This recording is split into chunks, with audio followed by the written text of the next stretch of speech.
What AI has done is it's done a couple things that have had huge impact on where we're going with the product. One is that Startup is always kind of oriented around trying to be the most customizable, configurable HR platform out there around your data. And because it's your data and your organization, how you want to set it up, we want to make sure that you can apply those preferences and configuration to your ChartHop environment to just better reflect your organization.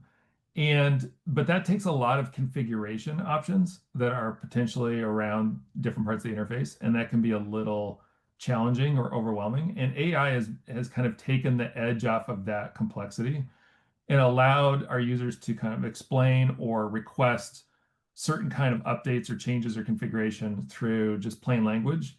And then for that to translate into something like what we call our query language, so that it's much easier to just kind of write what you're trying to configure, what you want, and for ChartHop to interpret that. The other is that I've been fascinated with, we have users now where the AI interface in ChartHop has been their primary and first interface to our platform.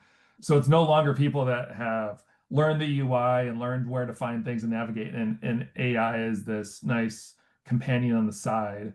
We even have an update recently where AI is put front and center when you first log in, and it's the first thing you see is to be able to ask a question. And so to have users now that that's their primary interface to the platform, it really puts a bright light on us looking at the responses it gives backing, making sure that it aligns with what the data is saying, and eliminating those hallucinations, and in looking at repeatability. So things like if a question is asked and answered in a correct way, how do we ensure that that happens every time after that and consistently?